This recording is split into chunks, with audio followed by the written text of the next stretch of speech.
सूरज के आने से पहले ही मुंबई का सफर शुरू होता है।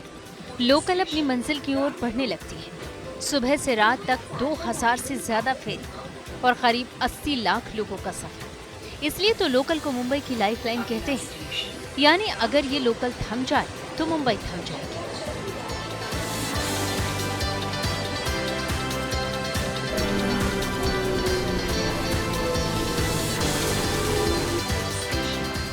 हालांकि ऐसी नौबत कभी आती नहीं, सिवाय बारिश के मौसम को छोड़कर। बरसात में मुंबई के कई इलाकों में पानी भर जाता है और रेल की पटरियां भी जलमग्न हो जाती हैं। नतीजा ये होता है कि लोकल रोकनी पड़ती है और मुंबई वालों को मुश्किल का सामना करना पड़ता है। ऐसे हालात न हो, इसलिए रेलवे हर साल पूरी तैयारी करती है। बेहतरी के दावे किए जाते हैं, लेकिन सवाल है कि क्या इस साल ये तस्वीर बदलेगी?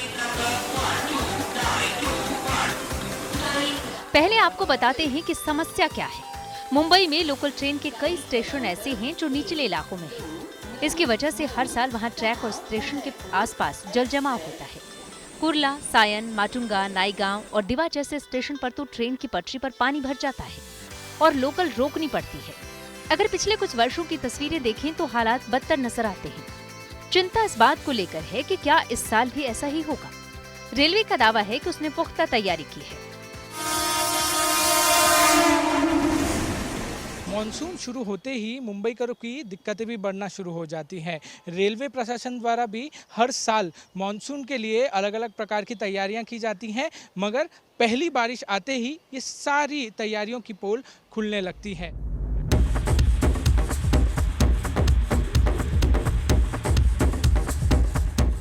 लोकल चलती रहे, इसलिए रेलवे पहले भी तैयारियां करता था।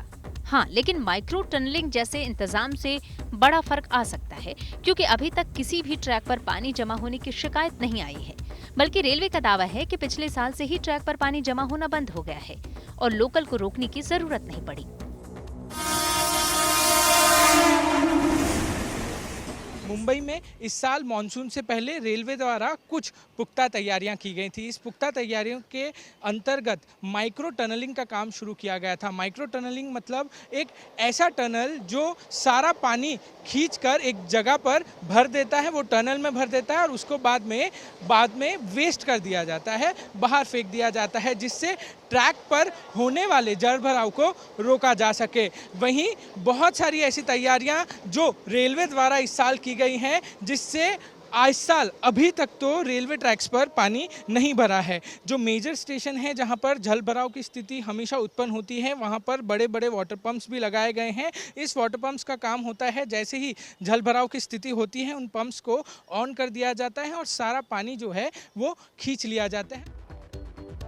जिन इलाकों में हर साल जल जमाव होता था, रेलवे ने उन इलाकों की पहचान की और दादर, परेल, माटुंगा, सायन, कुर्ला, तिलक नगर और वडाला जैसे इलाकों में 10 जगहों पर माइक्रो टनलिंग का काम पूरा कर लिया गया है। यानी इस साल मानसून की चुनौती का सामना करने के लिए रेलवे पूरी तरह तैयार है। माना जा रहा है कि टनल की वजह से ट्रैक के आसपास का पानी निकल जाएगा और लोकल की रफ्तार पर फर्क नहीं पड़ेगा। इसके अलावा रेलवे ने ट्रैक और स्टेशन के पास बड़ी तादाद में वाटर पंप्स भी लगाए हैं। इनकी मदद से पानी को तुरंत ही हटा दिया जाता है। इस साल जब बारिश शुरू हुई तो इन वाटर पंप्स का इस्तेमाल किया गया और नतीजा अच्छा रहा। तो लॉन्ग टर्म प्लानिंग हमने शुरुआत की थी 2020 से और वो पिछले 2-3 साल में 2020, 21, 22 में कंप्लीट भी हुई है और इस मानसून में तो पूरा 100% तक कंप्लीट हुई है। उसमें 2-3 मेजर प्रोजेक्ट्स हमने किए थे। एक तो माइक्रो टनलिंग है, जैसे कि हमारे जो ट्रैक्स शुरुआत होते हैं CSMT से साउथ एंड में मुंबई के और वो नॉर्थ एंड में जाते हैं, ठाणे, पनवेल, कल्याण उस साइड में। तो ट्रैक के नीचे जो है ईस्ट वेस्ट कनेक्टिविटी, वेस्ट और ईस्ट में जो अंडरग्राउंड कनेक्टिविटी है, दोनों साइड में समंदर है, तो अंडरग्राउंड कनेक्टिविटी हमने की। तो हमने ऑलमोस्ट 10 लोकेशंस आइडेंटिफाई किए जो कि लो लाइंग एरियाज है और मोस्ट वल्नरेबल सेक्शंस है, जो पिछले 8-10 साल का हमने डेटा देखा कि जिसमें ये सेक्शन डूबता है। तो वैसे 8-10 जो मोस्ट क्रिटिकल लोकेशंस है, वैसे जगह पे हमने माइक्रो टनलिंग की। समस्या ये है कि रेल की पटरियों के दोनों ओर आबादी वाले इलाके ऊंचाई पर हैं। बारिश के दिनों में वहां से पानी ट्रैक पर चला आता है। ड्रेनेज सिस्टम नहीं होने से पानी हटाना मुमकिन नहीं था, लिहाजा ट्रेनों को रोकना पड़ता था। सिर्फ ट्रैक ही पानी में नहीं डूबते थे, बल्कि कई बार सिग्नल भी डूब जाते थे। देर से ही सही, लेकिन इस समस्या को दूर करने के लिए रेलवे ने रणनीति बनाई है और अब तस्वीर बदलने का दावा किया जा रहा है। ऑलमोस्ट पिछले साल तक 150 वाटर पंप्स बिठाए थे। अलग अलग 24 वल्नरेबल लोकेशंस हमने आइडेंटिफाई किए हैं।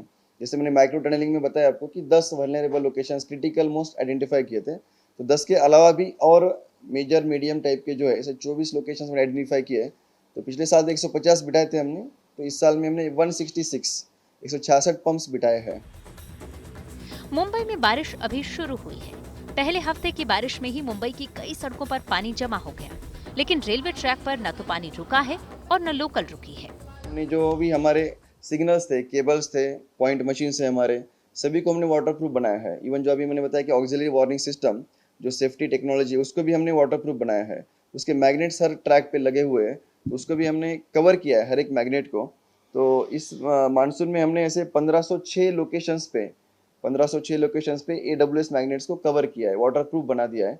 और पॉइंट मशीन भी हमने ऑलमोस्ट 277 लोकेशंस पे हमने कवर किए हैं, ताकि पॉइंट मशीन जो ट्रैक की दिशा बदलती है, जैसे ट्रैक पे प्लेटफॉर्म पे कौन से प्लेटफॉर्म पे गाड़ी आनी है, 1 नंबर पे, 2 नंबर पे या 3 नंबर पे, तो वो पॉइंट डिसाइड करता है। फिर अकॉर्डिंगली फिर बाद में वो सिग्नल आता है उसको। तो वो पूरा जो पॉइंट मशीन है और उसके केबलिंग वायर्स है, उस दोनों को भी हमने वाटरप्रूफ बना दिया है। बारिश के मौसम में मुंबई की मुश्किलें बेहिसाब होती हैं, लेकिन लोकल चलती रहे तो कम से कम आने जाने में दिक्कतें नहीं आती। रेलवे दावा तो कर रहा है कि इस साल बारिश में ट्रैक पर पानी जमा नहीं होगा, लेकिन इस दावे में कितना दम है ये देखना होगा।